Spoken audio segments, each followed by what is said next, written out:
Ողջույն բարեկամներ, նորություններն այնքան շատ են, որ օրական մեկ հաղորդման մեջ հնարավոր չի դրանք տեղադրել, դրա համար ես աշխատում եմ գոնե մասամբ դրանք տեղավորել կարճ հաղորդումներով։ Շատ դժվար ժամանակաշրջան ենք ապրում, որովհետև ես տեսնում եմ մեդիա դաշտում, հասարակական, քաղաքական դաշտում որքան պարապ տեղ է մնացել, որքան չմշակված տեղեր կան։ Թվում է, թե դու ճանաչում ես մարդուն, թվում է, թե դու վստահ ես մարդու արժեհամակարգի բարոյական սկզբունքների վրա եւ գալիս է մի վճռական պահ, ու տեսնում ես այդ 4 ցախի նման ոնց ամեն ինչ կոտրվում։ Ինչն է ճիշտ, ինչը սխալ։ Այ ես Աստված չեմ, ես դատավոր չեմ, բայց ես գիտեմ մի բան, հեն ինչ որ հակասում է մարդու մարդ լինելու սկզբունքին, դա արդեն լավ չի։ Մարդուն կենդանուց տարբերումը դիմացինի նկատմամբ իմպաթիան, կարեկցանքը։ Կենդանիների մոտ նույնիսկ դա կա, գիտեք։ Դա կա, կենդանիներ կան, որ դրանք իրանք ունեն։ Երբ որ մարդու մոտ դիմացինի նկատմամբ կարեկցանք չկա, իմ համար նա արդեն դադարում է մարդ լինելը։ Իսկ կարեկցանքը ընտրովի չի, գիտեք։ Ընտրովի չի կարող լինել կարեկցանքը։ Ես հիմա չեմ ուզում այս բարոյական շերտի վրա շատ սեղմեմ, բայց ես ուզում եմ, որ այսուհետ հուսով եմ մինչև առաջևերը տենց մեր լավի, վատի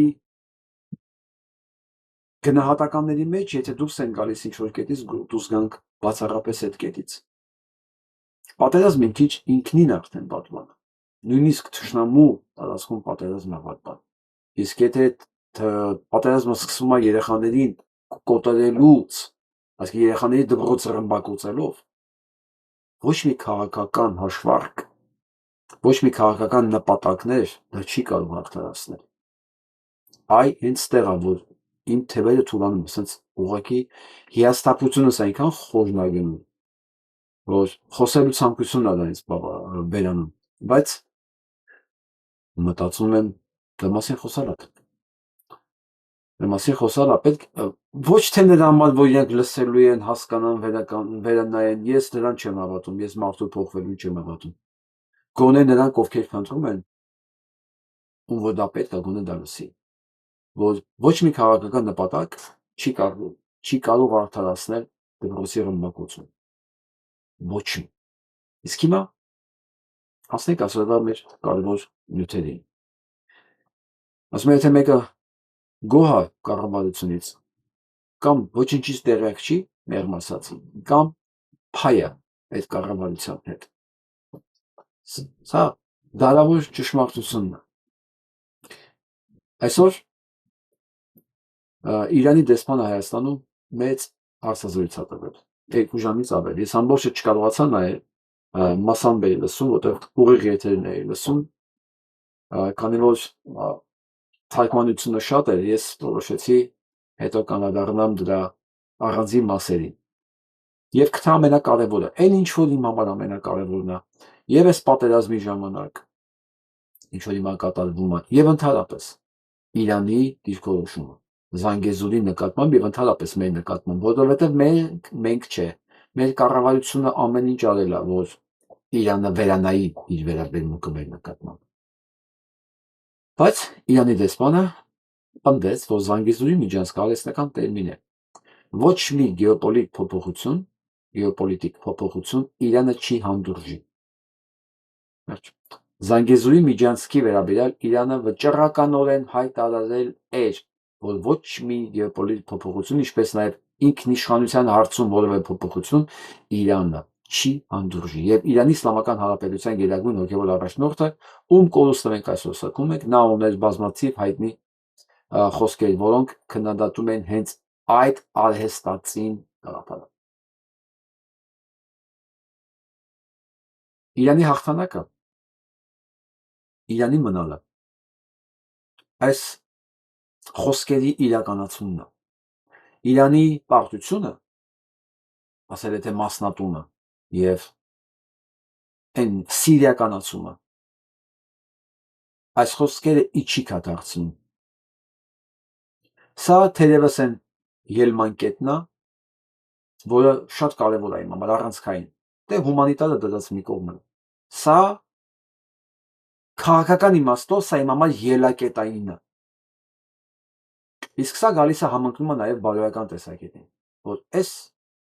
երկրի վրա հարձակվել են ոչնչացնելով իր դպրոցները, հարձակվելով առաջին հերթին իր դպրոցների, իր ծննդատների վրա։ Եվ սա ոչ մի ելուն չկա։ Առաջի պատերազմը, որ եղավ 7 ամիս առաջ, ռմբակոծեցին բունկերները, ռմբակոծեցին, Իրանն էլ խփեց, այդքանով ավարտվեց, հա։ Ես ոչ մի անգամ այս աստիճան աջակցություն իրանական պետությանը ես բացահայտ ցույց չեմ տվել։ Ես ուղղակի ուրախացել եմ մի հանգամանքով, որ Իրանը կանգուն մնաց եւ վերաբերմունքը Զանգեզուրի Միջանցքի նկատմամբ չի փոխվել։ Հիմա առավել եւս ամբրապնդվում է իմ աջակցությունը հարևան Իրանի Իսլամական Հանրապետությանը հենց մենակ դրա պատճառով, որ իր նկատմամբ կիրառվեց ամենաստոր, ամենակեղտոտ մեթոդները, բայց Իրանը կանգուն մնաց եւ Իրանը կանգուն է մնալու։ Թող մտածեն բոլոր նրանք, ովքեր իրենք քաղաքական, անձնական, նույնիսկ սիմպաթիայի հարցերը լուծելու համար կարող են արհամարհել բարոյականության օրենքները։ Ես նման մարդկանց ոչ թե չեմ հարգում, իրենք իմ աչքի, իրենց ես դնում եմ ուղղակի իմ տեսադաշտից դուրս, այսինքն սա մի տեսակ է, որը պատրաստ է սակարկել, գցել, բռնել, այս պահին հաշվի առնեմ այդ հանգամանքները, թե չէ։ Իսկ մենք սոցիալական երևույթ ենք, մարդը ընդհանրապես սոցիալական երևույթ է։ Եթե մեկ էլ շփվում է, ուզում է վստահ լինի, որ դիմացինը իր վերաբերմունքը, իր նվիրվածությունը երբեք չի սակարկելու, չի դավաճանում։ Ուզենք թե չուզենք, մենք այդպիսի մարդիկ ենք տեսնում մեր շրջապատում։ Իսկ ես ծնում ես արդեն մարդը պոտենցիալ սակարկող է, ես հենց վերցում սիրում դնում եմ մի կողմ։ Չեմ կռվում, չեմ բանավիճում, բացարձակապես բանավիճեմ ինչի կողմից, ինչի համար, ինչը բացատրեմ, որ չի կարելի, որ երեխային սպանել չի կարելի։ Եթե մարդուն մեկը բացատրեց, որ երեխա սպանել չի կարելի, նշանակում է նույնիսկ թշնամու երեխում, նույնիսկ ամենաբարձր նպատակների համար։ Եթե բանը հասել է դրա, նշանակում է ժամանակ ես կորցնում, ուղղակի, գնանք առաջ։ Համաշխարհային ծաղրի առարկա է դարձել Փաշինյան Նիկոլը, ի ուրախություն մեզ պետք է ասեմ, ես ոչ մի բան չեմ տեսնում։ Այո, տհաճ է, բայց ես արդեն նախորդ հաղորդման մեջ ասել եմ, եթե վաղը մենք սրան դատենք, ոչ մեկ չի զարմանա, կասեն հայ անմեղ սունակին են դատում, դատում են դավաճանության հոդվածով, որ նույնիսկ թշնամիներն են զարմացած, լավ դու ես կարգի ապուշ ես, որ ապուշ չեմ դուք ոնց կարող հասնեիք Սյունիք, դուք ոնց կարող հասնեիք Սյունիք, զարմացած են եւ Վրաստանում, զարմացած են եւ Ադրբեջանում, եւ գուցե էլի տեղեր կա, որ զարմացած են, կամ ժամանակ չունեն զարմանալու սրա վրա, բայց սա փաստ է, ու ինքը գիտեք ինչա բնորոշում, ինքը բնորոշում է իր ընտրազանգվածին, իր այն ընտրազանգվածին, որ պատրաստ է իրեն ձայն տա, իսկ հիմա նայենք քանի տոկոսն է դա մեր ունեցած ժողովրդի։ Եվ այսպես, ասում այդ տեսակ ունենք մենք ընդամենը 10%, 14,000 մարդու մասնակցության պարագայում։ Եթե հիշում եք, երեք մենք ունեինք 2000 կարծեմ մոտավորապես մասնակցություն եւ Նիկոլ Փաշինյանի ընտրազանգվածը 6% էր։ Ես ասացի միջև առավոտ ինքը կձգի իր ֆեյքերով, կհասնի միջև 9-10 մաքսիմում։ Այդպես էլ եղավ ու դրանով ավարտվում է։ Այո, դրանով ավարտվում է, որովհետեւ ամեն մի ժողովուրդ 10% տականք ունի անպայման իր, գիտեք, ցանկացած բնական բան դրեք, չգիտեմ, ժամանակին ով սովետական ժամանակներում ապրել է, հիշի գարեջուր կա, չէ՞, դա բնական գարեջուր էր։ Գարեջուրը, որ 1 օր, 2 օր մնում էր, տակը նստվածք էր մնում։ Այդ 10%-ն է, այս ժողովրդի նստվածքն է, դա նորմալ է եւ նեղանալ չի կարելի։ Դա նորմալ է, բա ինչ ենք ուզում, որ մենք հանճար չենք լինելու, հանճարների ազգ չենք, այո, ունենք շատ հանճարներ, բայց 10% բռակ չունենանք։ Եվ այսպես Նիկոլն իր 10%-ով, իսկ Սամվել Կարապետյանը ստացել է 24, համեմատաբար Վարդան Ղուկասյանը դոկը 54, Գուրգեն Սիմոնյանը 12%։ Մեծ փոփոխություններ կան, մի քիչ 6% ավելացել է Փաշինյան Նիկոլի, չէ 4% ավելացել է Փաշինյան Նիկոլի մոտ, Գուրգեն Սիմոնյանի մոտ իջել է 2%, առավոտ հետ համեմատած է, եւ կարող է 2% իջած լինի Վարդան Ղուկասյանի մոտ։ Ամեն դեպքում սա է պատկերը 14000 քվեարկության մասնակիցների պարագայում։ Ես մի այլ հարցախույս ևս դրեցի, որ հասկանանք ընդդիմադիր դաշտում Չակերտավոր եմ ասում, էլի հիմա ասեք այնտեղ մասնակիցները ընդդիմադիր չեն, բայց ով ինչ քաշային կատեգորիայում է եւ առանց Փաշինյան Նիկոլի պատկերը ինչպիսին է այնտեղ։ Խնդրեմ։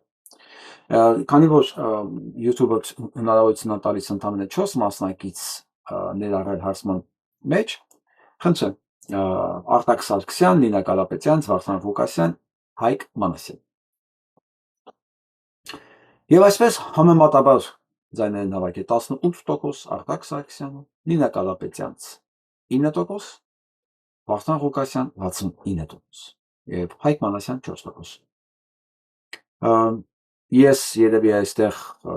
փառը այս ցուցակին կավելացնեմ, կամ արդեն այսօր։ Գուրգեն Սիմոնյանին, որ տեսնենք այս համեմատության մեջ, Գուրգեն Սիմոնյանը որտեղ է, իր ընտրազանգվածով, ստեղ մասնակցել են 6000 հոգի։ Որ ասեմ, 10000 էլ հասնի, բան չի փոխվելու։ 1000 մասնակցից հետո արդեն կարկասը պարզ է։ Հարաբերությունները պարզ են, 1% այս կողմում կարող է լինի, ասենք, եւս մի 10000 մասնակցի դեպքում, բայց ոչ հսկայական։ Ես խոստանում եմ վաղը մեկին հանել դիմա փոխարեն դնել Գուրգեն Սիմոնյանի, որ իմանանք այս հարաբերության մեջ էլի Չակերտայով եմ ասում, գիտեմ, որ դուք շատերը չեք համաձայնվելու, որ բոլորը ստեղ ընդդիմադիր են, բայց ոչ նիկոլական տնից տեսնենք այստեղ ձայների հարաբերությունը ոնց է, ինչպես է կատարվում։ Ինչպես տեսնում ենք երկու դեպքերում էլ անվիճելի առաջավարը Վարդան Ղուկասյանը։ Ուղղակի ինձ համար էլի բացամանում դա օրինականության հարցը, ամեն դեպքում մենք բոլորս օրինականություն պետք է ապահովենք, ոչ թե կամայականություն։ Ու դա պետք է սկսենք մեզանից։ Ինչի է Փաշինյան Նիկոլի ընտրազանգված ընդամենը 10%, որովհետև այդ 10%-ն է, որ թքած ունի ամեն ինչի վրա, որ չի մտածում, որ ամոթ չունի, բարոյականություն չունի, կարող է լինի 10%, դա մեծ թիվ չի եւ դա համար պետք չի ներվել։ Եթե ասենք 10 հոգի կանոնացան, մեկը անպայման ամեն ինչի ընդունակ Նիկոլ տեսակը, այ որ այս տեսանյութը մենք նայենք կհասկանանք ինչի մասին է խոսքը։ Պարոն Փաշինյանն ինձ լավ չհասկացավ երևի ու ճիշտ չարձագանքեց։ Այդքան բանը վիրավորված եմ շատ։ Արդարության փնտրտուքով Իջևանի կենտրոնում վարչապետ Նիկոլ Փաշինյանին մոտեցած գանձաքարցի Անդրանիկ Դովլատբեկյանը վիրավորված է։ Երեկ նա Տավուշի մարզկենտրոնում մոտեցել էր կուսակիցների հետ այսպես կոչված ներկուսակցական քարոզի շրջանակներում մարզերում շրջող վարչապետին փորձել պատմել խնամի ծանոթ բարեկամ սկզբունքով պաշտոնի նշանակումների մասին։ Գանձաքարի մանկապարտեզի 13 տարվա մեթոդից դստեր փոխարեն տնօրեն է նշանակվել շախմատի ուսուցչուհին, ում միակ առավելությունը ըստ բնակչի Տավուշի մարզպետի հետ բարեկամական կապն է։ Հրապարություն էլ պետք չի։ Դե հիմա դուք բարեկամին նշանակ ենք։ Ես էլ անտերապիրական եմ։ Սկզբում ամեն ինչ հանդարտ էր։ Իր ֆեյսբուքյան ուղիղ եթերում Փաշինյանը հիշեցնում էր օրենքը, թե վարչապետը մանկապարտեզների հարցում լիազորություն չունի։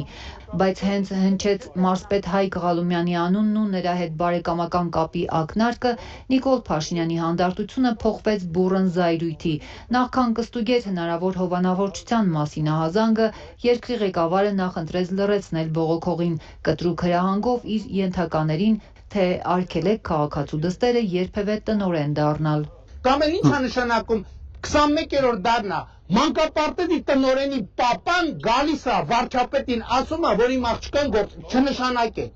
չնշանակեք արգելում եմ, ասում եմ չլնեմ չիմանամ, որևէ պարագայում արգելում եմ, այս մարդու աղջիկը չի աշխատելու մանկապարտեզի տնօրեն։ Հետո զարմանում եք ինչի է այդ ամեն ինչի ունենք 10%-ը մնացել իր հետ։ Դա է շատ։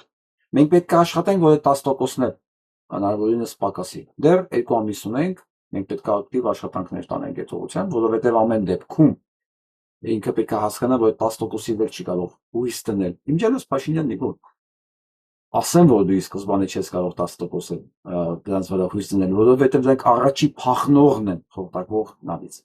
Քանի անմեղ քվեարկությունը այդ 10%-ը քեզ քվեարկելու է։ Հենց որ տեսավ իրոք ինքը մնացել է խորտակվող նավի մեջ, քո տեսակն է, հասկանում ես։ Քո նման տականք տեսակն է, ինքը առաջինն է կոկորտդ կրծելու։ Ու մենք պետք է ասած պոպկորնը դնենք ու նայենք վայելենք այդ process-ը։ Անուքի է։ Եվ այսպես ինչ է կատարվում աշխարհում։ Եվ մեզ ինչ է սպասում այնտեղ։ Բրիտանիան չի միանալու Իրանի դեմ ԱՄՆ եւ Իսրայելի հարձակմանը։ Այ, ստարներն ասում։ Բայց ինքը տրամադրել էր իր բազան Կիպրոսում հարձակվելու համար, որի համար իրանական դրոնը հասավ Կիպրոս եւ կարողացավ վնաս պատճառել բրիտանական այդ ռազմաբազային։ Այն որ դուք չեք մասնակցել, չեք որոշել եք չմասնակցել, սա լավ է եւ սա պատմական իրադարձություն է։ Եթե հիշում եք բոլոր պատերազմների ժամանակ Իրանը, Ֆրանսիան, Գերմանիան շատ ակտիվ մասնակցում էին իրենց ավիացիայով այդ հարձակումներին ոչնչացնելու համար եւ Սիրիան, եւ Լիբիան, եւ Իրաքը։ Այս անգամ Թրամփը մնացել է մենակ իր ղեկավարի հետ, Նետանյահուի հետ։ Իմջալոց հորից դեռ տեղեկություն չկա, Սուրիա գրասենյակն է ռմբակոծվել եւ ոչ մի տեղեկություն չկա նայած։ Ասում են, որ ինքը լավ է, ասում են։ Դե Նետանյահի Խամենեի համարել էին ասում, որ մի 12 ժամ պնդեցի, որ ինքը լավ է։ Հետո ստիպված խոստովանեցին, որ ինքը չկա։ Ինչ որ է, ես չեմ ուզում Նետանյահուն մահանալ, չէ, չմտածեք, ես երազում եմ Նետանյահուի մահ։ Նետանյահը պիտի դատվի։ Հա, եւ ինչքան շուտ լինի այդ process-ը, այնքան վնասը քիչ կլինի աշխարհի համար, էլի, բայց որ մահանա չէ։ Որ գիտեք ինչի՞ չէ, որովհետեւ նախ պետք է ինքը վկայություն տա, շարժման պատմի։ Երկրորդն էլ մենք ինչ իմանանք, ով է գալու իր տեղը։ Այդ Բենգվիրն է գալու իր տեղը, շատ ավելի վատ է։ Դրա համար ես իր մահը չեմ ցանկանում։ Ես իր դատվելն եմ ուզում, որովհետև դատել նշանակում է դատում են երևույթը։ Իսկ եթե մեռնում է մեկը գալիս է փոխարինելու, դա առանձնապես քաղաքական իմաստով ոչ մի բան չտվող հանգամանք։ Եվ ՆԱՏՕ-ի գլխավոր քարտուղար Ժուտենն էլ է հայտարարել, որ ՆԱՏՕ-ն մտադիր չի միանալ Իրանի գործողության։ Դա հոյակապ հայտարարություն է։ Եվ չնայած Գերմանիան մտմտում մասնակցի, ինքը կոմպլեքս ունի Գերմանիան, էլի, պարտքի զգացում ունի, չգիտես որտեղից, երևի ինքը չգիտի, որ իրանց օգտագործել են, բառի ամենակոպիտ իմաստով գերմանացիներին օգտագործել են ցեղասպանություն իրականացնելու Իսրայելը սարքելու նպատակով։ Եվ այդ օգտագործված Գերմանիան փոխանակաշի պահանջի։ Ինքը առ այսօր մեղա է գալի, որ ինքը օգտագործել է։ Եվ չի բացառում, որ միանա կամ օգնի այս հարձակմանը։ Դա կլինի իհարկե ճակատագրական սխալ։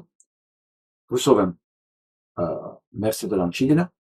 բայց դեռ մտմտում եմ։ Մտմտում չնայած շատ լավ հասկանում են ով է Թրամփը,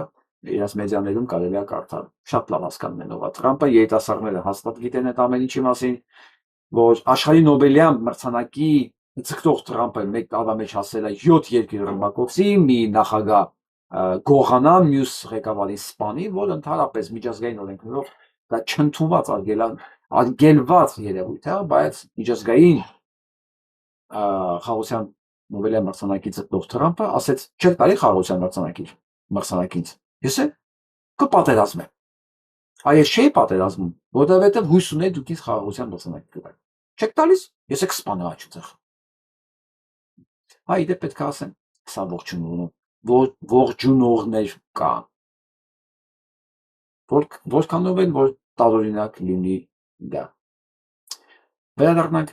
Հայաստան։ Մասացիոտնի թեմի 19 քահանաներ մերժման հայտարարություն են արել այդ դատարանի որոշման հետ կապված։ Որ գիտեք ինչ, դու կարող եք այդտեղի ինչ ուզում եք որոշել։ Նիկոլի դատարանն է, այն որ ասում է չնշանակեք այս տնօրենին, այս աղջկան տնօրեն, այս մարդու աղջկան տնօրեն, ես եմ ասում չնշանակեք։ Այս նույն մարդու խոսքերն է, որ նաև որ ինչի դատավոր կա, որ իր ասածը չի կարա անի, չէ, կարա չանի կներեք, հա, եւ դա բոլորը շատ լավ իմանալով եւ քահանաները նույնպես իմանալով դրա մասին ասում են գիտեք ինչ, դուք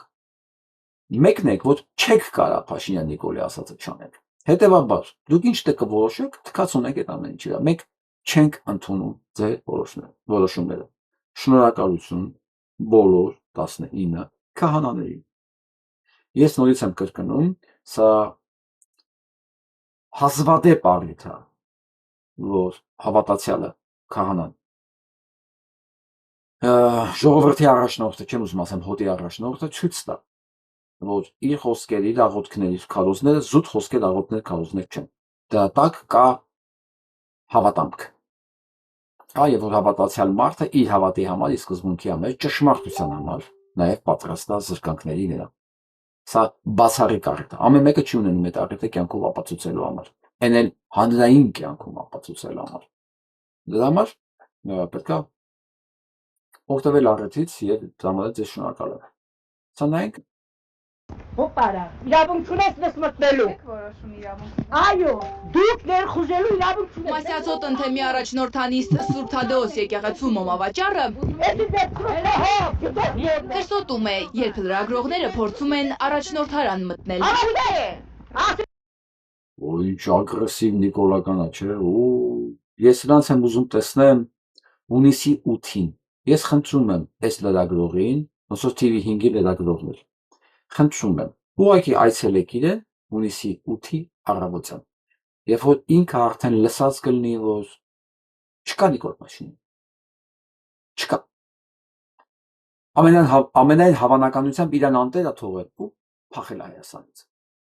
Գնացեք եւ հարցազրույց վերցրեք այս ագրեսիվ մոմավաճառից։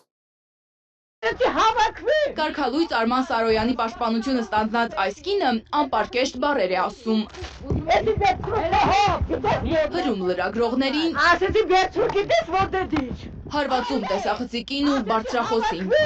Մասյացոտ ընթեմի առաջնորդարանը օրնի բուն հսկող տասնյակ ոստիկաններն անգամ մոտ չեն գալիս։ Ոստիկաններ ինչի՞ չեք միջամտում, թույլ եք տալիս, որ մարդկանց գործը խանգարում եք։ Ամենայն հավանականությամբ Արման Սարոյանը առաջնորդարանում է։ Այս պատճառով մոմավաճառ Դանչիկ Դանիել Իոնիսյան տեսար, այ հիմա թուղթ ու գրիչը վերցնում ես, մամուլի հայտարարության վրա, ըստ այս տեսանյութի, մի հատ էլ դիմում ես գրում, դատախազություն, այս մոմավաճառի վրա, մամուլի աշխատանքը խոչընդոտելու, ֆիզիկական ուժ գործադրելու, մի խոսքով, իրենց մասնագիտական պարտավորությունները կատարելը խոչընդոտելու մասով։ Մի խոսքով դու գիտես ոնց ձևակերպես, հա։ Եվ զուգահեռ նաև խնդրում եմ պարոն Հարություն Բաղդասարյանին, ես գիտեմ, որ ինքը շատ զբաղված է, ինքան էլ փաստաթղթեր է ուղարկել, ես ինչ եմ հասցնում նայեմ, կարևոր, որովհետև զբաղված ենք այս Իրանի դեպքերով, բայց շատ կարևոր փաստաթղթեր դիմումներ ուղարկել ինձ, որոնք ուղարկված է դատախազություն, որ ես պետք է ներկայացնեմ։ Ես անպայման ցույց կտամ պարոն Բաղդասարյանին, ես չեմ մոռացել։ Բայց խնդրեմ, մի հատ դիմում այս մոմավաճառի կարգի հրավիրելու համար։ Չէ՞ տեսնենք դատարանը ինչ կորոշի։ Ամեն դեպքում պետք է գործին ընթացք տա։ Հիշում եք Փաշինյան Նիկոլի հայրը Փաշինյան Նիկոլի համար ինչ էր ասում։ Ասում էր մի արժանի մարդ ընտրեք էլի, ախր իմն է, ես գիտեմ էլի, որ չի կարելի այդպես սխալ բան անել։ Նույն բան ասել է Դոնալդ Թրամփի մայրը։ Հա, ասում է, նա ապուշ է։ զրոյական բանով, ինտելեկտով եւ զրոյական տրամաբանությամբ, այ եւ զրոյական սոցիալական փորձով, բայց իմ տղեն ին դեբիլն է, հույս ունեմ, որ նա երբեք քաղաքականությունով չի զբաղվի, խեղճին ինչ իմանար, խեղճին ինչ իմանար, որ զրոյական ինտելեկտով, սոցիալական զրոյական ինտեգրման պատվաստքով, այդ իդիոտը դառնալու է Ամերիկայի Միացյալ Նահանգների նախագահ ու սկսի պատերազմներ,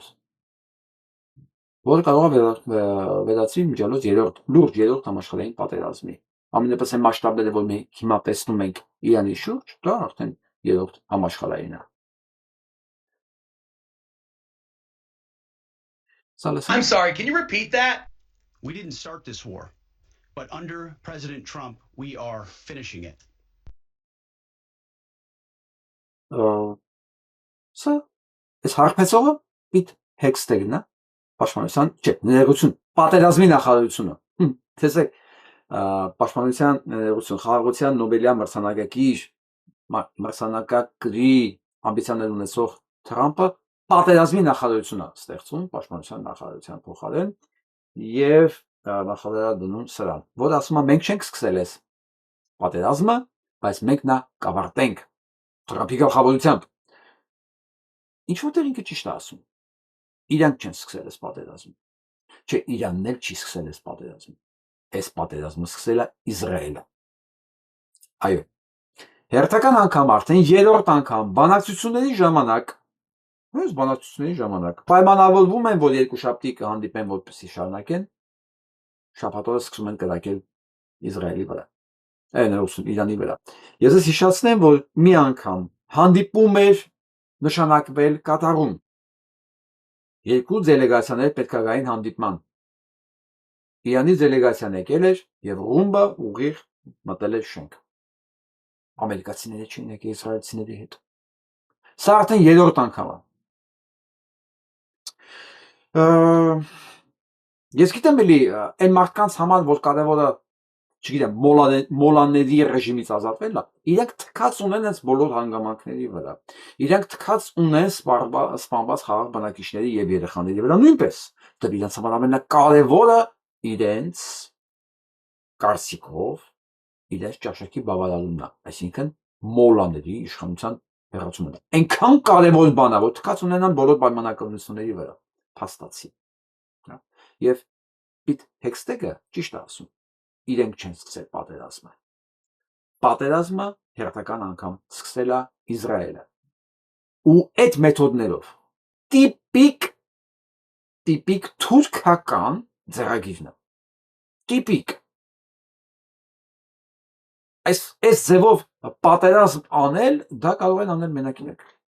Ընդ որում ես պետք է ասեմ, ուժեղ մարդիկ նույնիսկ պատերազմի ժամանակ, կռվի ժամանակ չեն դիմում ստոլ մեթոդների։ Ուժեղ մարդիկ վեճերի, կռիվների, կոնֆլիկտների ժամանակ երբեք ստոլ մեթոդների չեն դիմում։ Ստոլ մեթոդների դիմում են բացառապես թույլերը, ստոտերը։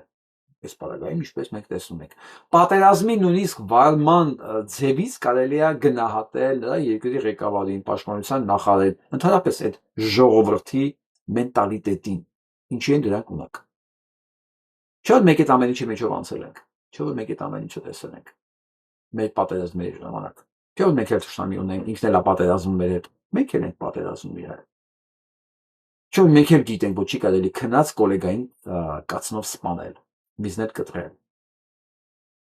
Գիտեք, չէ՞ որ չի կարելի անում, նույնիսկ եթե ճշտամի դա։ Իրենք գիտեն, բան, ու խնդիր չունեն այնտեղ։ Այսպես Հարցախույզ էի նայում, հենց Իսրայելում։ Տարեցների, տարեց չասեմ, 40-ից 50-ից կանանց էին ասում, կանանց։ Ընդհանրապես ինչ կարծիք ունեք սպանված իրանցի երեխաների, պաղեստինցի երեխաների, այս պատերազմների մասին։ Գիտեք ինչ էին ասում։ Ինչ է ականում։ Դա ինձ սարսափեցրեց։ Դա ինձ սարսափեցրեց, կանայք են ասում, դա ինչ է ականում։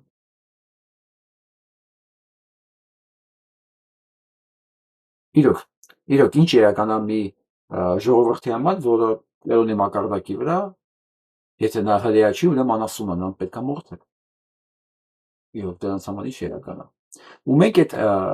չեականների հետ պետք է ցիվիլիզացիա կառուցենք։ Մեզ էլ ընդ որում մեզ էլ ներկայացնում են որպես իրենց ցիվիլիզացիայի կրող, այրանք ցիվիլիզացիայի կրողն են, իրանցիները չէ։ Եվ դրա համար իրանք իրավունք ունեն կոտորել իրանցիներին եւ որոշել ընդեղ ինչ պետք է լինի, ընդհանրապես ինչ կառավարություն պետք է լինի Իրան։ Լավ գնահատակ։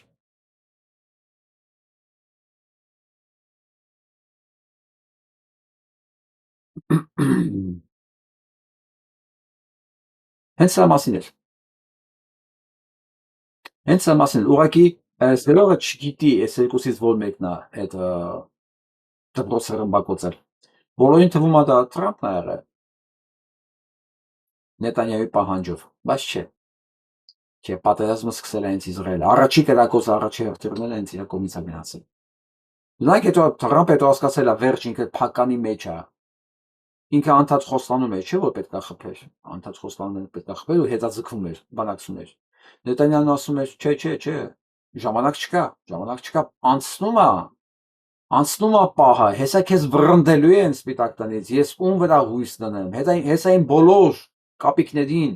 զրկելու են մանդատներից, բայց ում վրա եմ հույս դնելու։ Եվ Նետանյահուն ինքը խփեց։ Դե Թրամփ պատանդն էլ, որի մայրը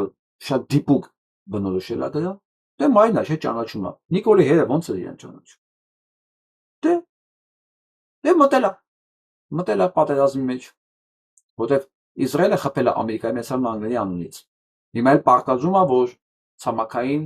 ձևով ներխուժեն Իրան։ Եվ ես նենց եմ սպասում, ոնց է Թրամփը հրաման տալու զորքերին ցամաքային մտնել Իրան, որտեվ սա արդեն մենակ հրամանով չի, սա մի քիչ ավելի բարդ process է, քան ընդամենը հրթիռներ արձակելը։ Դեռ ինքը պետք է պատասխան տա կոնգրեսին, թե ես ինչ էր անում։ Որովհետև արդեն դագաղները գալիս են ու արդեն դա թաքցնել չի լինելու։ Հələ որ 4 մահից են խոսում։ Որոնց մասին խոսալուց Թրամփը շատ թեթև ասում։ Ու աշխատում է նույնիսկ չպատասխանել հարցերին, բայց դրանք 4 չեն, շատ ավելի են։ Եթե ոչ 400։ Բայց հոդիակները պետք է գա հետ, չէ, չեն կարող թաքցնել, այդ մարդկանց պետք է ասեն, այդ մարդկանց հետ ինչ եղավ։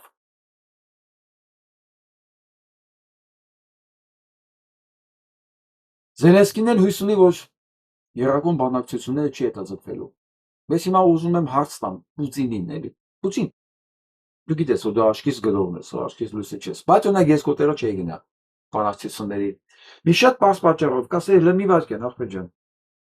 Դուք միշտորդ եք, չէ՞, դուք բանակցող եք, չէ՞, Իրանի հետ, դուք բանակցելու ընթացքում կրակում եք, երրորդ անգամ։ Դու ինչ բարոյական իրավունք ունես միշտորդ լնես իմ ու Ուկրաինայի մեջ։ Կարա Պուտին ասի, ճշտով կարա։ Ճշտով։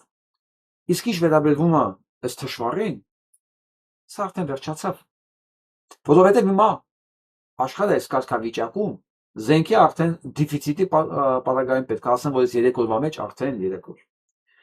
Ամերիկայի Միացյալ Նահանգները այնքան զենք է օգտագործել էժան շահերներին խփելու համար, էժան, ասենք մի 10-20 հազարանոց շահերի դիմաց ինքը օգտագործում է 2-300 հազարանոց հրթիռներ։ Եվ գիտեք ինչ քանակությամբ արդեն։ Հսկայական։ Մի խոսքով, զենքի մասին արդեն խոսք չի կարա լինի, փող չկա, որովհետև այնտեղ պատերազմ կա, եւ Զելենսկին 4-րդ տարին է կխնդրի, որ իրան փող ու զենք տան, որ շարունակեն իրենց պատերազմիկը։ Սենց նայում ես, էլի, սենց պատերազմիկը Ռուսաստանի հետ։ Ճիշտ է, այսքան հսկայական ավերածություններով արդեն միլիոնավոր մարդկանց կյանք խլելով, բայց ընդհանրապես պատերազմիկը է, փոքրիկ միջադեպ է, այն ինչ որ կատարվում է, համատաբար այն ինչ որ կատարվում է հիմա Իրանի շուրջ, որովհետև Իրանը ռեալ խփում է 11 երկրի, որովհետև այդ 11 բոլոր երկրներում կան ամերիկյան ռազմաբազաներ, ովքեր իրենց տարածքը տրամադրել են ամերիկյան ռազմաբազաներին, նրան խփում է։ Ճիշտ է, արդեն սաուդիները հիմա լացում են, ասում մենք իրան այսքան տարածք տվեցինք, իրան կրակեցին, Իրանը հիմա մեզ է խփում, բայց հակաօդային պաշտպանություն չկա։ Ամերիկան վերցրել ամբողջ հակաօդային պաշտպանությունը տեղավորել է Իսրայելին պահելու համար։ Իսկ իրենք խոցելի են եւ դրա պատճառով այսօր խոցվեց Սաուդյան Արաբիայի ամենամեծ նավահանգիստը, որը նավթն է, աշխարհի նավթն է արտահանում եւ միջազգային գները միանգամից 20% բարձրացավ։ Հետո իվա մեջ եւս 10% բարձրացավ, որովհետեւ էլի Սաուդյան Արաբիան էլի ոչ թե միայն նավահանգիստը, արդեն որտեղից որ հանում էին նավթը, դա էլ շախրեդ եկավ ու իր խոսքն ասեց։ Այսպես է լինում, երբ որ երկիրը սկսում է սպասարկել այլ երկրի շահերը։ Այսինքն է լինում։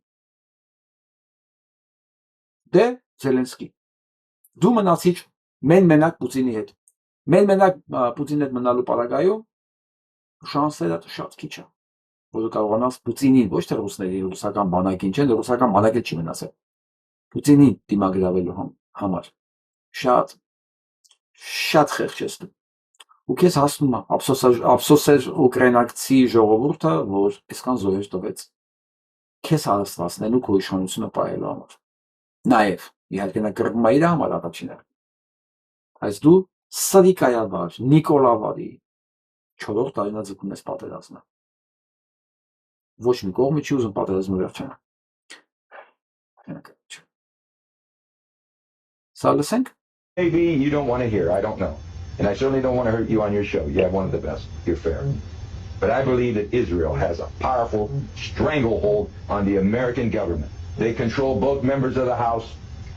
and the Senate. They have us involved in wars of which we have little or no interest. Our children are coming back in body bags. Our nation is bankrupt over these wars. And if you open your mouth, you get targeted. And if they don't beat you at the poll, they'll put you in prison.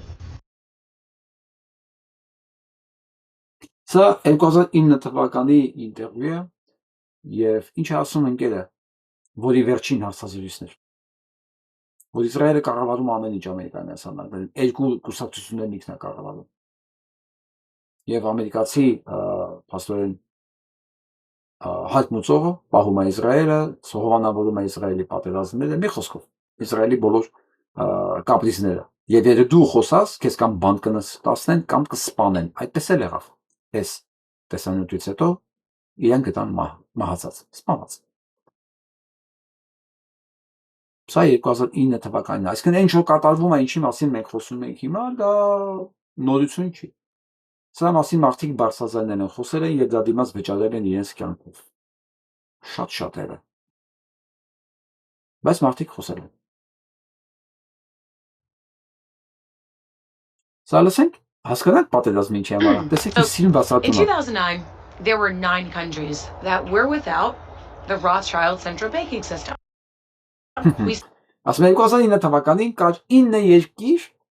որտեղ չկային Ռոթշիլդների բանկային համակարգը։ Հիշում եք երեք կարծեմ արդեն ես եմ խառնում, որ մենք խոսացել, որ Թրամփն ասում է, սա վերջին բանը չի, հարձակումը չի, էլի է լինելու, մենք ցուցակ ունենք երկրների, որոնք պետք է հարձակման ենթարկվեն։ Ցուցակ ունեն։ Եվ այդ ցուցակից ես մտածեցի, ես կարող եմ գուշակել մենակ Կուբային։ Բայց հիմա փորձենք հասկանանք, դա ինչ ցուցակ է, որ դրված է Թրամփի դիմաց, եւ նա պետք է իրագործի։ Այս աղջիկը հետաքրքիր բացահայտում անում, բայց դրա մասին չխոսալով, ոչ մի խոսք չասելով։ Stand with 4 left. Venezuela, North Korea, Iran, and Cuba. Ուրեմն 2009 թվականին ընդամենը 9 երկիր էր, որոնք չեն, որտեղ չկար Ռոթշիլդների բանկը, իսկ հիմա մնացել է 4 երկիր։ Դրանք էին Հարավային Կորեան, Հյուսիսային Կորեան, Կուբան, Վենեսուելան ու Իրանը։ Ինչ է կարծում, Իրանից հետո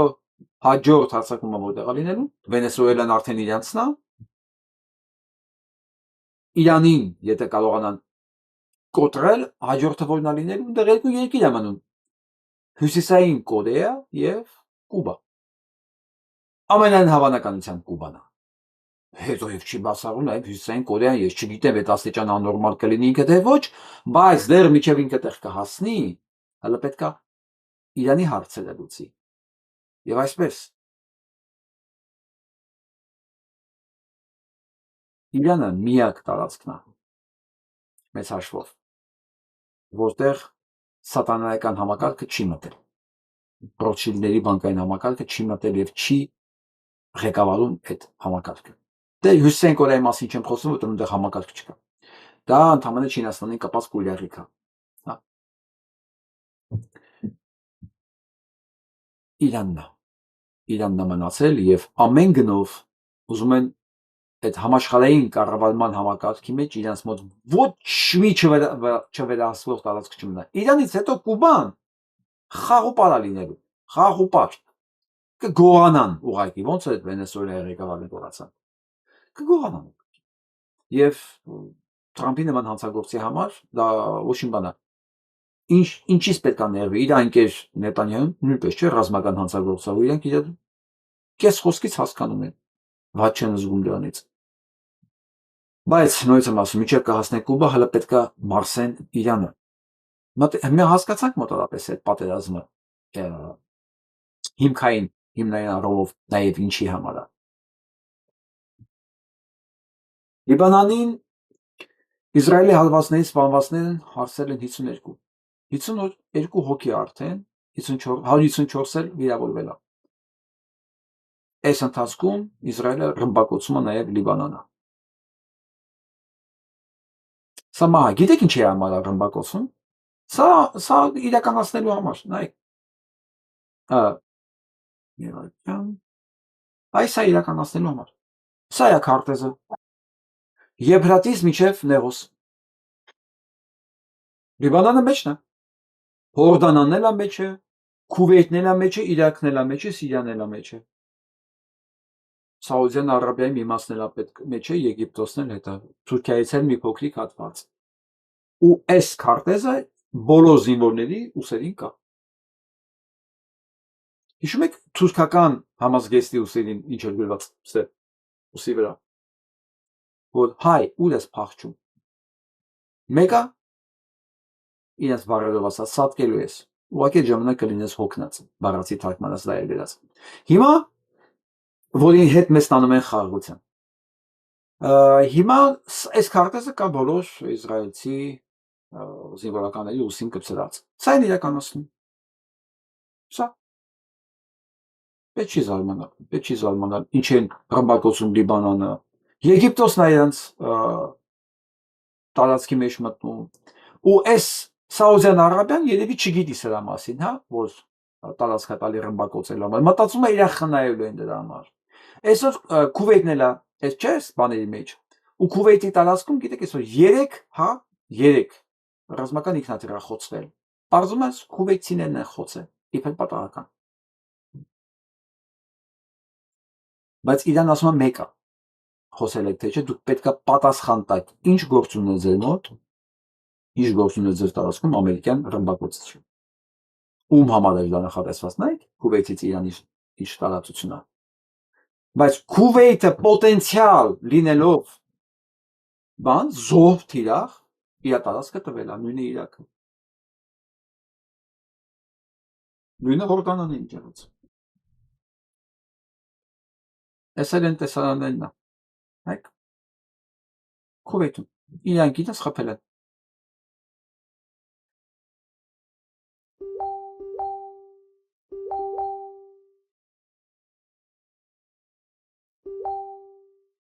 Trump really just did this. As service members have lost their lives in Iran, Trump held a press conference refusing to take questions from the press, but did do this. See that nice drape? I picked those drapes in my first term. In about a year and a half from now, you're going to see a very, very beautiful building. And there's your entrance to it right there. In fact, I'll save money on the doors. Save money on doors as you spend billions on wars. Գիտեք ինչի մասին է պատմում։ Այս հարցու պատասխանի ժամանակ են հարցում են զոհվածների մասին, պատերազմի մասին, ինքը չի պատասխանում եւ շուռա գալիս սկսում է դրից խոսալ, որ ինքը ինչ վերանորոգել է, տեսեք ինչ սիրուն է եւ փող խնայել։ Ասում եմ, տեսեք նա ոնց է վերաբերվում զոհվածներին եւ ընդհանրապես այս պատերազմին։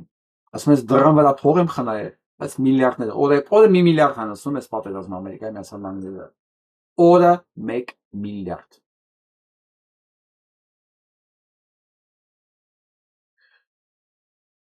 Այսօր առավոտվանից խոսվում է, ոչ մեկ չի երգում, որ Նետանյահու օֆիսին խփել են, ու ինքը չկա, ոչ հարցազրույց է տալիս, ոչ երևացել է, ոչ մի, բայց ասում են իրեն ամեն ինչ նորմալ է։ Նոթում ասում, ես չեմ կարող ապնդեմ ինքը կա թե չկա, գոյություն ունի թե չունի, որովհետև կոնկրետ հաստատող փաստ կամ երկող փաստ չունենք, բայց այն, որ ինքը չի երևում, դա փաստ է։ Բայց նույնպես եմ ասում, ես իր մահանալը չեմ ուզում բոլորովի։ Ինքը պետք է կանգնի դատարանի առաջ, որ վերանա սա տեսակը, սա նպատակները, ոչ թե ինքը։ Որովհետև իրանց հետո գալու է իր նման մեկը։ Ես եթե իր նման մեկը այդ Բեն-Գվիրն է, դա ավելի մեծ ֆաշիստ է, քան սա։ Իսկ հիմա այս տնտեսական վերլուծաբանը մեր ինքերը, նա հաճախ տիպակ։ Along the waterfront that the entire global oil market has spent the past 72 hours treating as an untouchable red line, not because anyone said it was off limits, because everyone assumed it was too important to hit, too consequential, too deeply embedded in the architecture of the global energy system for Iran to strike, because striking it would mean the economic war had become total. This morning, Iran struck it. Aramco halted operations at Saudi Arabia's largest refinery at Ras Tanura on the Persian Gulf coast after a drone strike in the area, according to people familiar with the matter. Gas oil futures jumped on news of the closure of the refinery that's a key supplier of diesel. Ras Tanura shut down. Այդ Ras Tanura հանքավայրը ռմբակոծվել է եւ 20% միանգամից բարձրացել է գինը շուկայում։ Դրան գումարեք Հորմուզի նեղուցի արգելանքը, որ 20%-ն էլ աշխարհի նավթի տեղով անցնում, դա էլ է փակած։ Եվ հետաքրքիր մեկնաբանություն անոսում է, շատ հետաքրքիր է խաղում Իրանը։ Ինքը ժամանակ չի կորցնում, ինքը խփում է տնտեսական լծակներին։ Եվ այն աստիճանա վիճակը վատացել նավթի առումով աշխարհում, որ իրեն պարտադրում են արդեն Պենտագոնի միջոցով վերջացնել արագ այս պատերազմը։ Իսկ Իսրայելը չի թողում։ Իսրայելը պահանջում է առնվազն 4-ից 6 շաբաթ երկարացնել այս պատերազմը։ 4-ից 6 շաբաթ։ Դե փողը իրանք չեն տալիս։ Իրանք խնդիր չունեն, ոչ մարդկային զոհերն են իրանք տալիս, ոչ փողն են իրանք տալիս։ Իրանք պետք է, որ այս պատերազմը 4-ից 6 շաբաթ առնվազն երկարի, որ հույս ունեն այս ընթացքում Իրանը հյուծվելու է։ Իսկ Իրանը պարզ ասում է, այն ինչ որ ես հիմա կրակում եմ, դա մակերեսային դրոններն են, որ դուք ձեր միլիարդներն եք ծախսում դրա վրա։ Դրանից հետո գալիս է բալիստիկ հրթիռները։ Իմ ջալոց այդ բալիստիկ հրթիռների մասին։ Ամեն մի հրթիռը, որ հասնում է եւ խոսում է թիրախները, գիտեք, քանի պաշտպանության շերտ է անցնում, ահռելի քանակությամբ։ Ես մոտավորապես ցուցակ ներկայացնում եմ։ Ինձ այսօր Արմենակ Դոլացյան անով օգտատերը օգտագործեց, ուղարկեց սա, ինքը այդ հաշվարկը կատարել էր, թվով կարող է մինչև 28 շերտը հաղթահարում իրանական հրթիռները, մինչև հասնում է տեղ, 28 շերտ, 28 ազգելանք, 28, դե դուք պատկերացեք, ես մոտավորապես իմ կարծիքով սա մի քիչ կարող է կրկնվող լինի, եւ ասենք դե կա բրիտանականը, ֆրանսիականը, կարող է դրանք նույնիսկ չմիջամտեն, հա, այնտեղ Թուրքիային կարող է դրանք հետ չմիջամտեն, բայց առնվազն իմ հաշվարկներով 10-ից 11 շերտ անպայման ասնում են այդ հրթիռները։ Հիմա սա ինչ եմ ասում, դուք պատկերացեք ուր է հասել Իրանը իր տեխնոլոգիաներով, որ կարողանում է իր հրթիռներով, դրոններով նույնիսկ շահեդ դրոններով, որին ծաղրում էին ուկրաինացիները։ Այն դրոններին ծաղրում էին, որտեղ ռուսներն են օգտագործում։ Երբ իրենց տվել էին ամենավերջի, ոչ արժեքավոր դրոնները, բնականաբար լավերը չէին տա։ Դրոններն են նույնիսկ կարողանում այս ֆիլտրներն անցնել ու խոցել այդ կետերը։ Իրանը հասել է այդտեղ ու իրոք այս բանը ուժի ցուցադրումը պաշտպանության եւ հակահարձակման այս մասշտաբը միաժամանակ ռմբակոծել 11 երկրում գտնվող ամերիկյան ռազմավարներ, խոցել Դուբայում դրանց կենտրոնական հետախուզության վարչության գրասենյակը, սա լուրջ պատրաստվածություն էր պետք ունենալ, շատ ուժ եւ տեխնիկական եւ կազմակերպչական ու փաստացի իրեն գերազանցեցին նույնիսկ իմ ակնկալիքները, ես միշտ վստահ եմ եղել իրենց կազմակերպվածության վրա, որովհետև հակառակ դեպքում ես երկիր այսքան ժամանակ այդքան ստաբիլ չէր լինի։ Իրանք ավանդույթներ ունեն, ի տարբերություն ես կողքի մնացած արեստացին երկրների։ Բայց իմ համար էլ էր նույնիսկ սա անակնկալ։ Բնականաբար ասում են դրանց մեջ կա այդ հրթիռների մեջ նաև չինական արտադրության հրթիռներ, որ ամեն ինչի չի, որ իրանական է, թեկուզ, բայց չէր կարող ես ամեն ինչը լինել չինական, ու այս քանակությամբ լինել չինական, չէ։ Դրանց մեծ մասը ամեն դեպքում իրանական է եւ իրանցիները ուղղակի իրականացնում են հիանալի աշխատանք այս պարագայում։ Սա նայենք էլի։ Դրսի իրանցիներն են։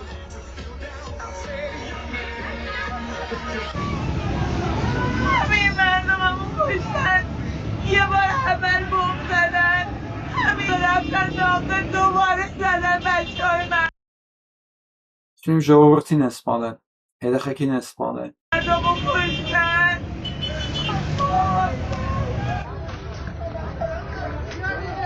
To be very honest with you, I'm very disappointed in my own diaspora. And a part of me is embarrassed because while we're getting these shots of Iranian people under rubble and getting murdered and crying and screaming in the streets, I'm watching my own diaspora outside of the country dance and celebrate and continuously dance and celebrate. Ես հիասթափված եմ իմ սփյուռքից, որտեղ ինչ որ մենք ենք ապրում, եւ տեսնում սփյուռքը իրանց ոնց է պալում ու տոնում, հիասթափություն է, բայց պետք է ասեմ ոչ բոլորը, այսօր Նյու Յորքում մեծ ցույց էր, հենց իրանցիների, որոնք ասում էին, որ մեր ժողովրդին կոտորում են երկու գենոցիդալ պետության ներկայացուցիչներ, Ամերիկայի Միացյալ Նահանգներն ու Իսրայելը, որոնք իրենց ամբողջ պատմության ընթացքում հենց իրականացել են գենոցիդ իրանց շրջապատող երկրների նկատմամբ։ Այսպիսի իրանցիներ կան։ Կան երեխեք, որ ուղղակի մտածում են Խոմեյնիին վատ մարդ էր, ինքը մահացավ ու դրանով վերջանում է բոլոր խնդիրները։ Դե մակերեսային մտածողների համար գուցե դա այդպես էլ կա։ Բայց չէ՞ որ Խոմեյնիից բացի սպանվեցին առաջին հերթին երեխեք։ Դուք չեք հասկանում, որ Խոմեյնիին վերացնելու նպատակով պատերազմ սկսած պետությունը չի թիրախավորում դպրոցներին։ Խոմեյնիին ռեժիմ փոխող այդ փոխելու նպատակով պատերազմ սկսած երկիրը սկսում է դպրոցներից։ Չեմ կարծում։ Եթե նույնիսկ սկսում է, ուրեմն դա ռեժիմ փոխել չի, դա հանցագործություն է։ Դա ռազմական հանցագործություն է ուղղակի։ Ինչպես ասեցի, պատերազմն էլ պետք է ասպետավարի արվի, հա։ Իսկ պատերազմական մեթոդներից դու հասկանում ես արդեն դիմացինը ով է եւ նրա նպատակներն ինչ են ընդհանրապես։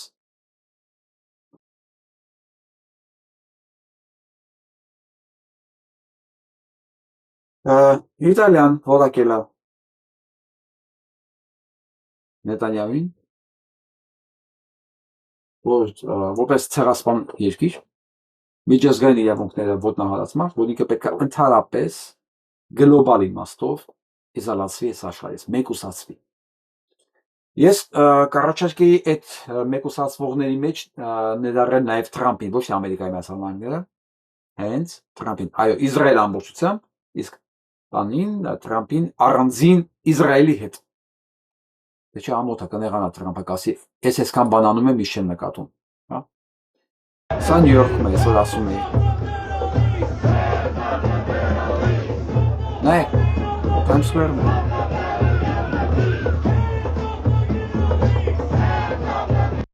Ես առումով մի բան, կարևոր բան պետք է ասեմ, այսօրվա հարցումներն էի նայում, պատերազմը ողջունում է, համաձայն ես պատերազմի հետ, ընդամենը 25% է, 75% դեմ է։ 25%-ն ընդամենը կող, 75% դեմ։ Այդ 25%-ը դա Թրամփի ընտրազանգվածն է։ 25%, տեսեք ուր է իջել։ Սա գիտեք ինչ է արդյունքը։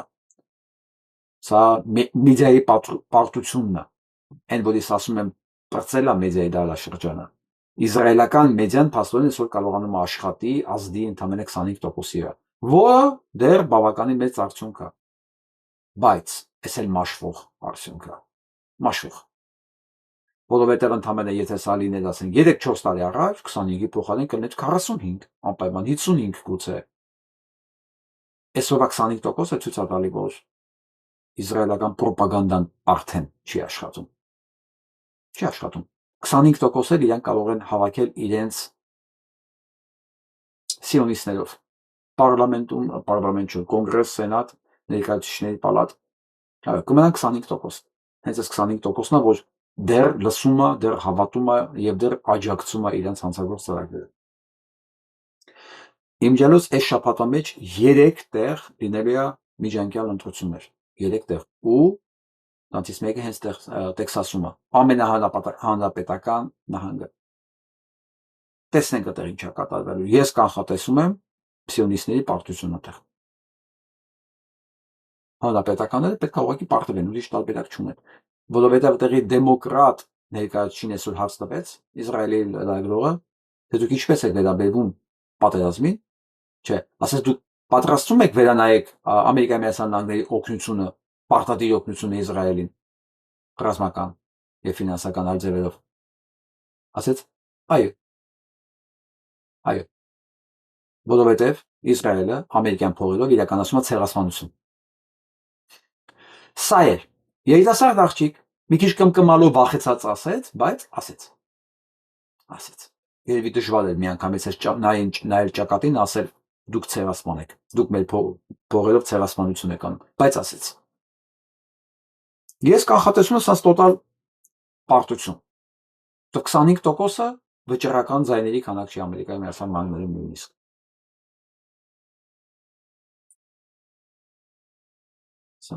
Самое поразительное во всей этой истории для меня это реакция израильтян. Нет, я хорошо помню, какой запредельный нечеловеческий уровень цинизма они проявили во время конфликта в секторе Газа, и, в общем-то, ничего другого я от них не ждал. Но они уверенно держат планку, и как только пришла весть о смерти Хаменеи, население Израиля тут же выплеснулось на улицу и устроило там народные гуляния и веселье.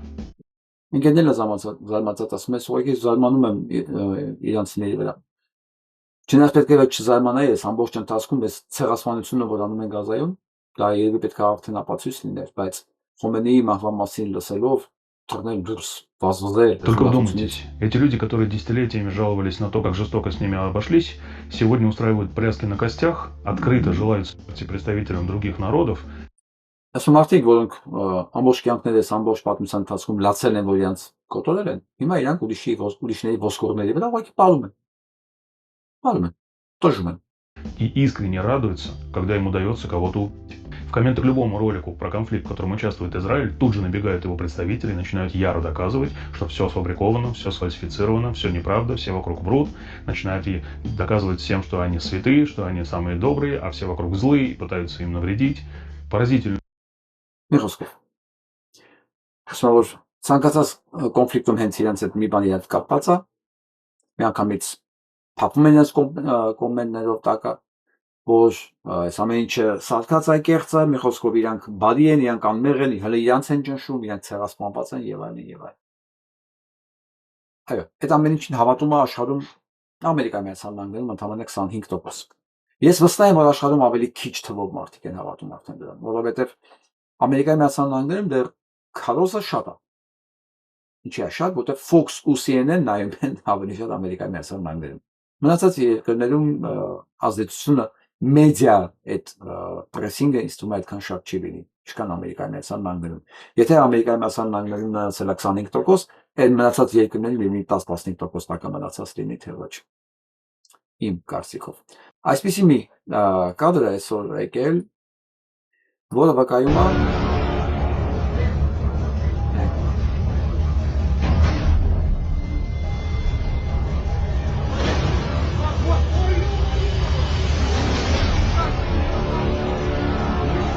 շարը բարձրով։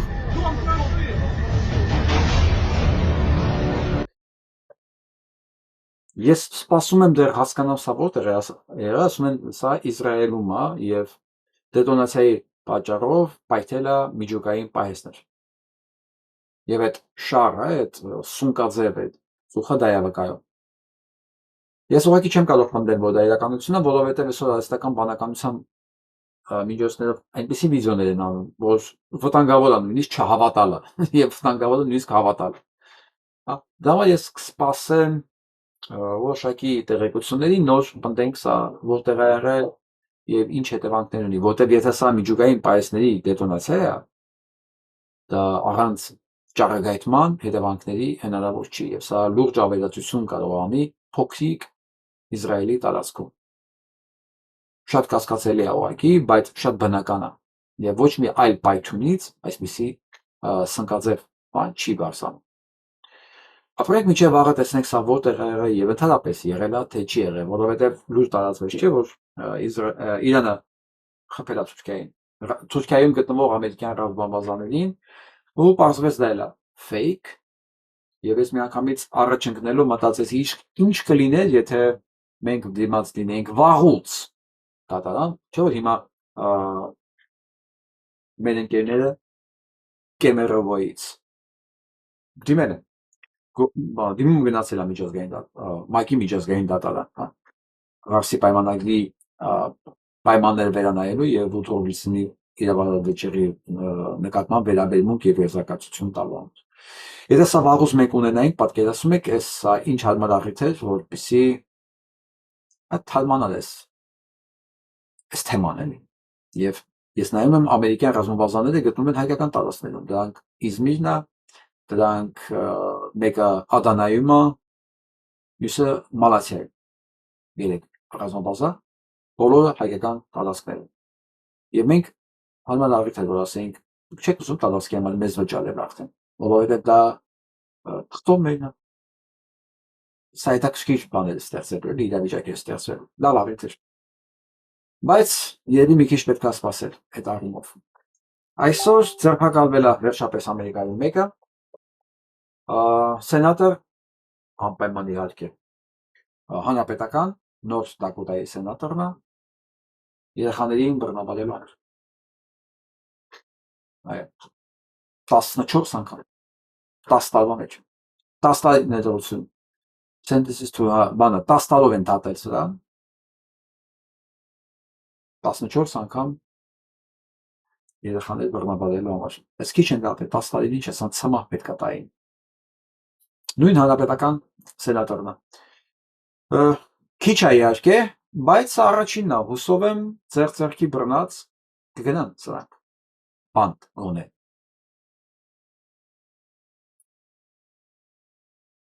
Հայտարարակ բան է տեղ ունեցել, մի հատ նայեք։ Now is concerned. Kidnapping children is not what great nations do. Everybody in the Ջիմ Քերին 2006 թվականին հայտարարեց, որ երեխաները գողանալը դա great nations, հա, մեծ երկրների գործը չի։ Մեծ երկրները դա չի, որ պետք է անեն, հա, երեխաներ գողանալ։ Դու ինքը գիտեր դրանց մասին։ Եվ դրանից հետո փոխել են իրան։ Այն ինչ որ կողքն է հիմա ներկայանում է որպես Ջիմ Քերի։ Իրական Ջիմ Քերին չկա։ Այդ ելույթից հետո սանով են տեղափոխել, սանով են փոխարինել։ The entire world right now is concerned about Jim Carrey and they're wondering where the real version of him went because obviously this new guy that showed up a few days ago is not him. It couldn't be more obvious at this point. The new version has green eyes while the original version has brown eyes. Նույնիսկ աչքերի գույներն է տարբեր։ And this, in my opinion, is all being done on purpose to show you that this is possible for a actor to be swapped with another actor or perhaps a clone or an android robot to play their part for a little bit while the real version of it. You know, I wrote it and I researched it and I... Sachi, saying արհեստական դեմք է։ Եվ թշերի կառուցվածքն ուրիշ, եւ ունքերի, եւ աչքերի, եւ գույների, աչքերի գույնը, եւ ունքերի, մանրամասն ուսումնասիրել եմ մկանների աշխատանքը, Չէ՞ որ ես դանուց զբաղվել եմ body language, այս մկանների աշխատանքը ժպիտի ժամանակ որտեղ է ձգվում, պարկության ժամանակ որտեղ է ձգվում, սա պլաստիկ օպերացիա արած արհեստական երևույթ է, սա ինքը նմանացել են իրան ուղղակի, բայց չեն կարողացել ամենակարևոր բաները այդքան փոխեն, որ իրանը լինի, ինչ-որ է։ Եվ մի քանի օր առաջ կարդացի, որ այո, ինքը հրավիրված է եղել մի անգամ եւ տեսել է իր աչքերով։ Դրանից հետո իրեն չեն տեսել։ Ու ինքը զգուշացել է մարդկանց սրա մասին։ Հայտարարակ ժամանակն եկավ։ Our enemy is not the people of Iran. Our enemy are the parasitic billionaires that are running this country that are literally eating children. Ամերիկայի մեծան լանդոն միտինգն է, Իրանը չի մեր թշնամին։ Մեր թշնամին այս պարազիտ լիդերներն են, որոնք երեխաներ են ուտում։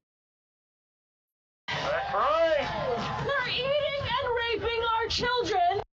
Ուտում եւ բռնաբարում են, փչացնում են մեր երեխաներին։ And today they bombed a school in Iran. Եվ այսօր նույն մարդիկ դպրոց են ռմբակոծում And Իրանում։ they killed over 85 girls.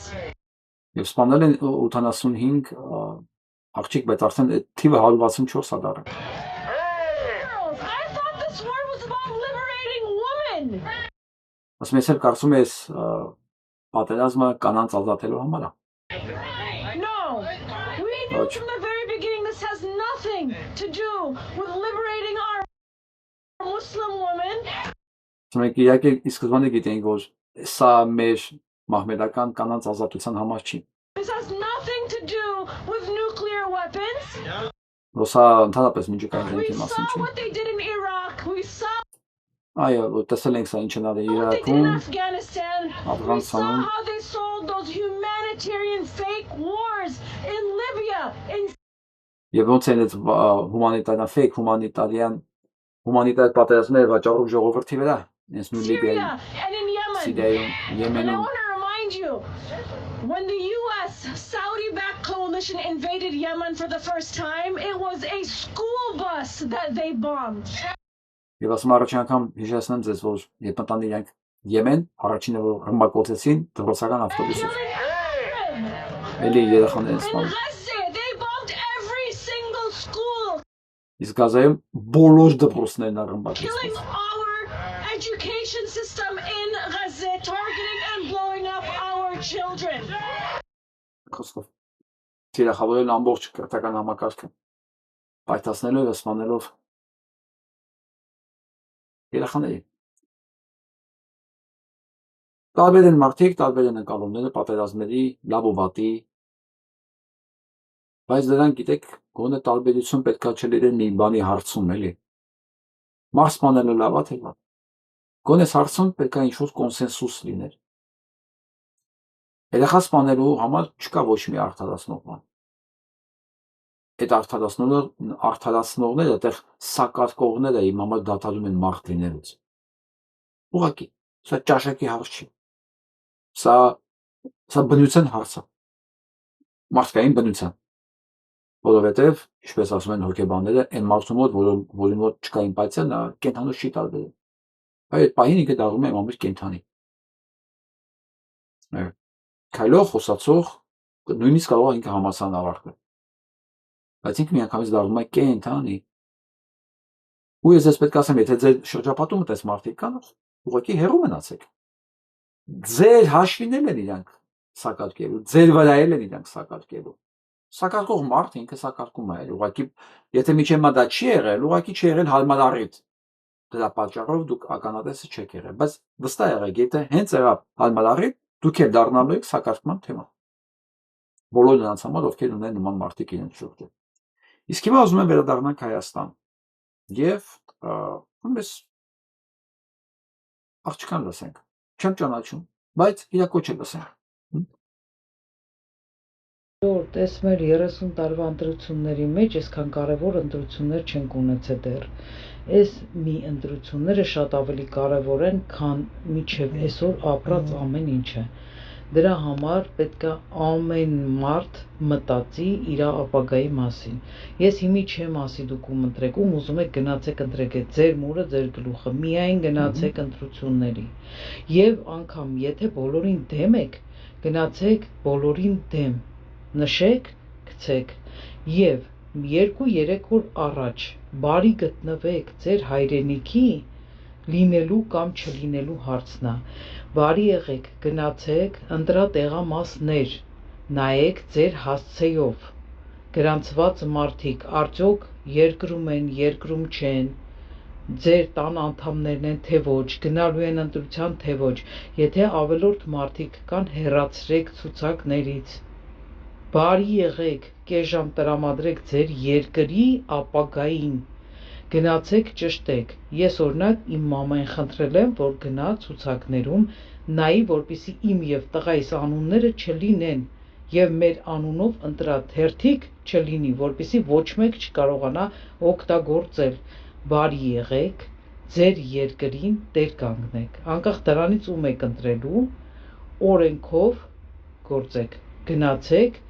ձեր պարտականությունը երկրի հանդեպ արեք, գնացեք ընտրություններին, անգամ եթե բոլորին դեմ եք, գնացեք նշեք դեմ եւ ցուցակները ճշտեք, որպեսզի ձեր հասցեով 100 հոգի օտար մարդ գրանցված չլինի եւ գնան կեղծեն ընտրությունները։ Միանում եւ ուրախ եմ, որ այդպիսի մտահոգ մարդիկ կան եւ այս հայտարարությունները փոքր անող կա։ Ես կարծում եմ, որ մեզանից ամեն մեկը պետք է լինի այդպիսի հենց մեկը։ Հա, առնվազն 40-50 հազար մարդ, որ օրվա ռեժիմով դիտում են այս հաղորդումները, եթե ամեն մեկը իր ունեցած հնարավորությունների մեջ այս կոս շահաներ, վստահ եղեք, որ մենք անպայման իրավիճակը փոխենք, մենք հսկայական թիվ ենք, մենք քիչ թիվ չենք, ուղղակի սա էֆեկտ կտա այն ժամանակ, երբ որ մենք լինենք բավական ակտիվ եւ տարածելու հարցում, եւ կոչեր անելու հարցում, եւ մեզ արտադրելու հարցում, հասկացեք, ոչ մի ամոթ բան չկա, երբ որ մարդը իր սկզբունքները սկսում է պարտադրել, երբ որ դիմացինը տեսնում է քանդում է իր երկիրը, պետք չի թողել քանդել այդ երկիրը, պետք է քո սկզբունքները պարտադրես, որովհետեւ դա նաեւ քո երկիրն է։ Ստեղ ավելորդ ռևերանսներն ու սեթևանքները, չգիտեմ, սա վնասակար է, սա արդեն համեստություն չի, սա հանդուրժողականություն է, իսկ մարդասպանի նկատմամբ հանդուրժողականությունը դա հանդուրժողականություն չի, դա թուլություն է։ Մենք փաստորեն մեր երկրի ապագան տալիս ենք մարդասպաններին, որ մեր երեխեքին սպանել են, պատրաստում են կրկին տանել սպանելու։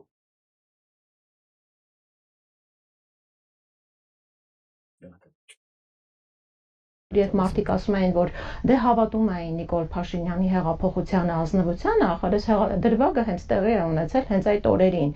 Ինչպես կարելի էր բացահայտելուց հետո, երբ իրենց նման կեղծիք է մատուցվել հազարավոր մարդկանց, հրապարակում կանգնած բազմահազար մարդկանց առաջ նման կեղծիք է տեղի ունեցել, նման սրբապղծություն Ռոբերտ Աբաջյանի, հերոս Ռոբերտ Աբաջյանի վերջին փամփուշտը իր վրա պայթեցրեց, հայհոյեց այդ հողը հանձնողին, հենց այդ տղայի, հենց այդ փառահեղ երիտասարդի պապիկին բերել եւ այսպես կեղծիքը հենց նրա անվան հետ կապել։ Ես միշտ զարմացել եմ այն մարդկանց խոսքի վրա, որը սրանից հետո դեռ շարունակել են ասել, որ իրանք դե հավատում էին ազնվությանը, մտածում էին ինչ որ փոփոխություններ կլինի, ինչպես կարելի էր տեսնել այս կեղծիքը եւ չվիրավորվել, որ քեզ նման ձևով հիմարացրել են այդ հրապարակում։ Գիտեք, ամեն մեկը իր բան ունի երևի կետը, հա, երբ որ ինձ իր մոտ աշխատում է։ Եվ սա միակ կետը չի, շատ բաներ։ Ես հիշում եմ առաջին նողկանքս, որ ես իրենց ապրեցի, դա չէ, որովհետև դա հետո պարզվեց, որ պապիկը չի։ Ես առաջի զզվանք իր նկատմամբ ապրեց, երբ որ ինքը հենց այդ օրերին, որ ամբողջ կոկորդով ղժում էր, ասֆալտին փռելու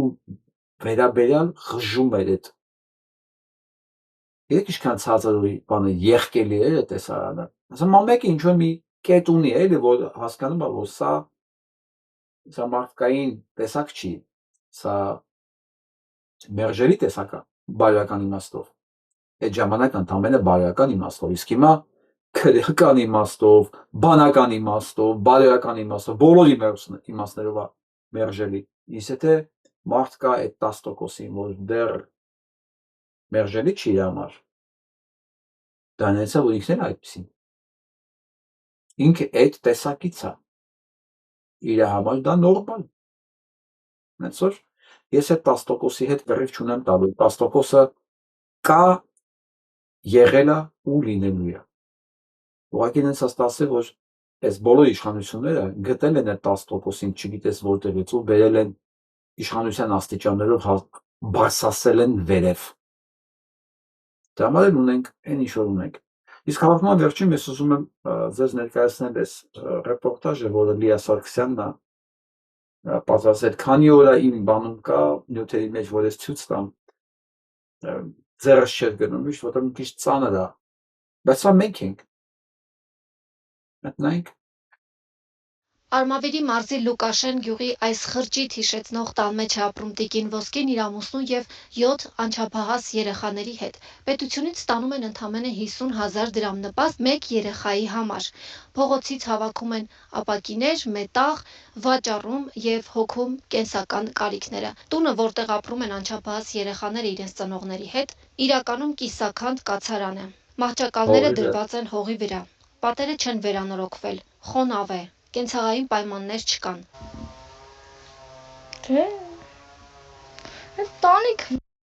Գիտեք ինչ հիշեցի, այն արդարադատության նախարարեն պրոստիտուտկի են խոսքերը, 250,000 դոլարանոց բնակարան ինչ է, որ ես չունենամ, ես լավ եմ սովորել դպրոցում։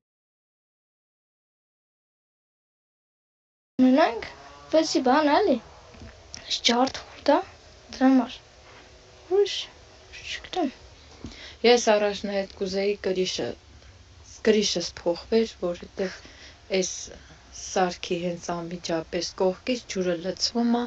ու տարածվում ամբողջ բանով կատկթում տան մեջ։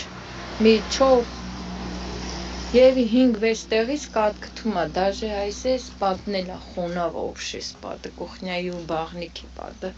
Ես կուզեմ ինձ մի հատ լվասկի մեքենա լինի, որ ձեռով չլվանա։ Մի հատ դուխովկա լինի, որ նորմալ հաց ուտեն երեխեքը, ոչ թե փեջի վրա լավաշ թխեմ, մի օր հասցնեմ, մի օր չէ։ Ինչպես արդեն նշեցի, պետությունը միայն մեկ երեխայի համար է նպաստ հատկացնում, այնպիսի տպավորություն է, ասես 6-ը համակարգի համար գոյություն չունեն։ Չն ասած այն վաղ նպաստ է ելել, այն վաղ տղես նորմալ է ելել, լավ է եղել, աշխատանք են ունեցել, թեկուզ սեզոնային, բայց լավ աշխատանք են ունեցել, լավ է եղել, ոչինչ, յոլա ենք տանում, սես ծայրահեղություն չի եղել, դե երկար ժամանակ ամուսինս պարկավան կողնային, չկարացինք տանենք հիվանդանոց,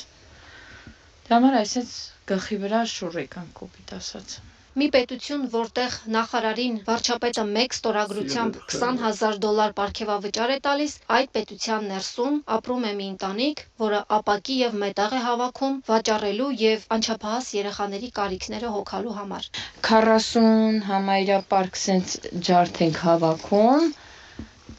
նենց էլ երևի մի 6-7 հատ նենց են կարմիր բաներով երկաթ, մի 20 հատ էլ պարկերով, մի 15-20,000 փող է դուրս գալիս։ Երեխաներից մեկն ունի աչքերի և սրտի խնդիր, բուժում է պետք, հետազոտություններ են պետք, բայց գումար չկա։ Աղջկա հաշկերը ցավում է, ես չեմ կարող տանեմ հիվանդանոց, ինքը սրտի խնդիր էլ ունի, անցք ունի սրտին, էդի տանում եմ, բայց աչքերը նոր ասկսել չեմ կարող տանեմ։ Այսինքն երեխայի առողջությունը կախված է նրանից այդ օրը որքան մետաղ կհավաքեն, որքան ապակի կվաճառեն։ Սա 90-ականները չեն, սա այսօր է, մեր իրականության մեջ։ Ինչ երազանք ունեք։ Հեծանիվ։ Ես ուզում եմ, որ ինքուրիկի աչքեր լավ լավանա, այն պապանը գործ գտնի։ Ուզում եմ, որ ես հեծավեն ունենամ։ Իրեք քուրիկներս ապրենք ուրիշ տուն։ Դե խոզներ կպահենք, վառելիքներ կբան, կպեջեք վառենք, հիմա էսի քիչ է։ Այսպես փայտեր ինչի եք հավաքել։ Վառելիք համար։ Սա մեկ ընտանիքի հուզիչ պատմություն չէ, սա պետության վարած քաղաքականության մասին է։ Զաննա, դե սելվանները դրել ենք, այնտեղ սենյակ ենք կտրել։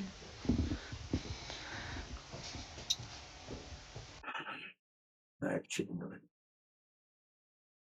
Ես հիշում եմ մի տարի առաջ էր երևի այսպիսի մի տեսանյութ տվեցինք, մի անանուն